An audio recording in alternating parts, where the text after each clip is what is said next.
come from a culture of storytellers, and I love telling stories, by the way. So Molly, if my time goes over, you do have anything to tell me. But I would first of all like to also acknowledge the presence of our elders, especially our mothers, whom we're meeting on their land today, the past and present, and also to our mothers who have raised us uncompromisingly with love and resilience, and have shown us the way to be who we really want to be. And I think that is done through stories. And I feel that it is a true privilege to be able to share our stories, but I also think that it's a duty. Because when we share our stories, we educate one another, we empower each other, and we can literally, because of the wealth of stories that we have within each and every one of us. I think we've been talking too much about refugee stories, but I think we all, as humanity, we have amazing wealth of stories. And when we share these stories, we create a resilient and aspiring community. And we can come as a nation, as a human nation. And I think that is one of UPF's amazing acknowledgement that and the United Nations to bring the world together to celebrate. And I think as humans we have absolutely forgotten celebrations.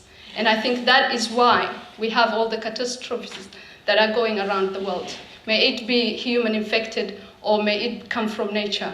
It's because of forgetting the joyous moments that we are blessed with, and forgetting the beauty that we have around ourselves. Well, I was born in Ethiopia, basically, back in 1971. So you would all know now how old I am. And that was when the first war started. We call it Nyanya 1. So in 1972, the peace agreement was signed between the North and the South, and I was only 1 year to go back to Sudan. So I spent my life until 1998. Again, the previous war started again in 1983, and then my parents decided in 1988 to move to seek the safety, basically, because the life was so difficult in Sudan. So the first refugees camp that we went to was the camp called Item in Ethiopia. So we stayed there. Life was so hard, as you can see the pictures at the camp. That's how the life was. Thousands of the refugees left due to the war, and a lot of people lost their life, including my two youngest sisters, because of the sanitation. People were just staying under the trees, so it was so hard. And then after 2 years, I got a scholarship to come to Addis Ababa. So in that year, I met my husband. So I was 17. So we engaged, and he left to Australia. So he was also the third Sudanese in Melbourne in 1988. So he came to Australia, we just engaged, and then he left me. So I came to Addis Ababa and continued my study, and then finished my high school in Addis Ababa. Angel, don't be too mean to me. There must be a quiet time when you might think little is good about me. Even not now, in your blue days, you might think about me. There must be a quiet time when you might think little is good about me. In your blue You might think about me, there must be a quiet time when you might think a little good about me. Even not now, in your bluest days, you might think about me. There must be a quiet time when you might think a little good about me.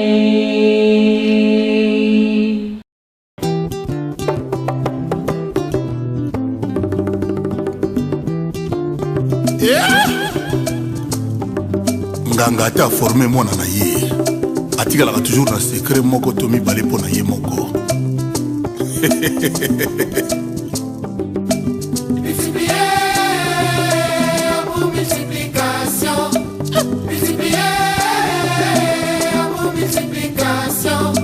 Amour soustraction de, amour division de, amour pas moins de, amour multiplication.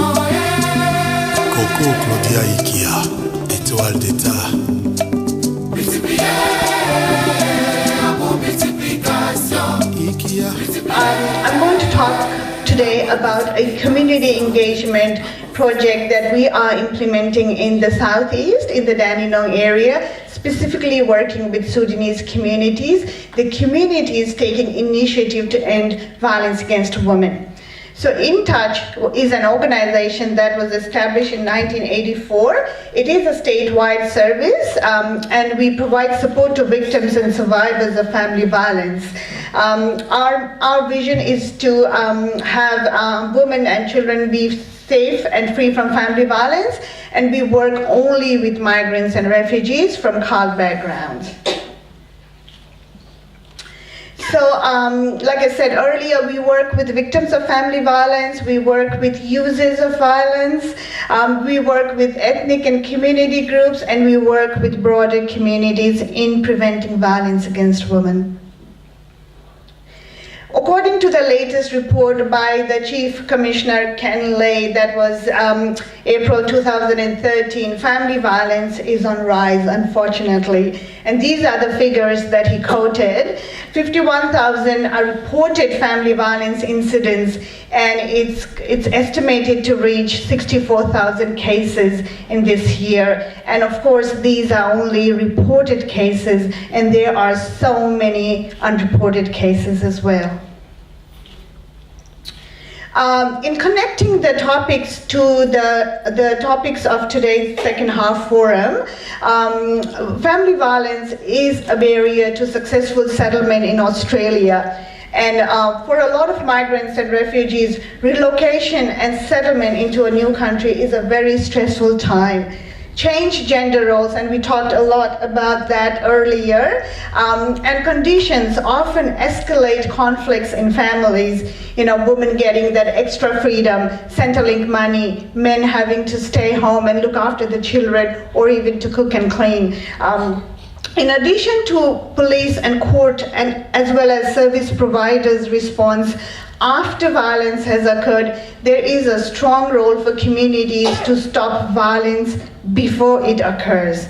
And it's really difficult to think about what can stop violence against women, because we see a lot of response after violence has occurred only. At the age of 2, I was outside with my father, who was an electrical contractor. And he was standing next to our house on the top of a very tall ladder, cleaning the eaves of the house. And I was a 2-year-old, just wandering around hanging with my dad because I loved being around him and he used to cart me everywhere. My mother came outside and she asked my father to come inside to have some lunch. So he went inside. What he didn't notice that he had left a little 2-year-old outside and a big ladder right next to the roof. So when I looked at the ladder, I looked up and I saw a stairway to heaven. I didn't see a ladder, I saw a stairway to heaven. I started climbing that ladder unnoticed. Okay, if you know how tall how long the legs of a 2-year-old are, you would know that the ladder steps must have looked rather large to me. But I didn't allow that to stop me. I climbed all the way up to the top of the ladder. And when I got to the top, I managed to get over safely onto the roof, unnoticed. Then I started tootling up the roof because I thought, oh, there's something over there, you know. And anyway, inside, my mother finally realised there's something wrong here. Where's Diane? Well, my father just leapt up from his seat, ran out the door, raced up the ladder. He was very athletic and jumped onto the roof and started running after me. And I was getting closer to the gable, you know, the bit in the middle. So I turned around and I saw my father chasing me, and I thought, oh, it's a game of chasing. So I ran in the opposite direction, really fast, getting closer and closer to the edge of the roof. And he came and he picked me up in his arms and he took me down safely to the ground. That day, my father was a hero in my eyes, but in the eyes of my mother, he was a villain. Parents can be two things in one day, can't they? Everybody who knows. So why did I tell you that story? That story embodies who I am and what I'm like. I take everything. Anybody who knows me knows that my motto in life is step by step. I know a person in the audience who knows that very well. The other thing that happened that day is curiosity. I am compelled by curiosity. Why did I travel to over 20 nations in the world? I'm curious. What makes people tick? You know, why do they do what they do? What else is over there on the other side of the roof? I don't see risk. I didn't see risk in the ladder. I saw adventure, you know, and I adapted to the large steps. I work for the city of Monash as a multicultural community development officer. As I said, I introduced myself previously. I also do some voluntary work with the Immigrant Refugee Women's Coalition. I sit on their board. I also do a little bit of support in my community. I go to groups and assist women's groups. They do so much. So I remind them to take care of themselves, because the minute you don't look after yourself, you're not good for others, including your family, your partners, your community, and your wider community. So I do these sessions for women's groups. And you are welcome to invite me to talk to them about self-care and about little information. My advice to you all is, to the people that do not come to these events, the people who are really isolated, and the people who feel they're not making it in the community, please provide them this information. When they come to Australia, it's very important not to rush to work. We are giving the opportunity to do our English language classes. Please advise them to take the classes, especially men. Women can catch up because they are still looking after the kids, but men, the minute they come, they want to look for a job.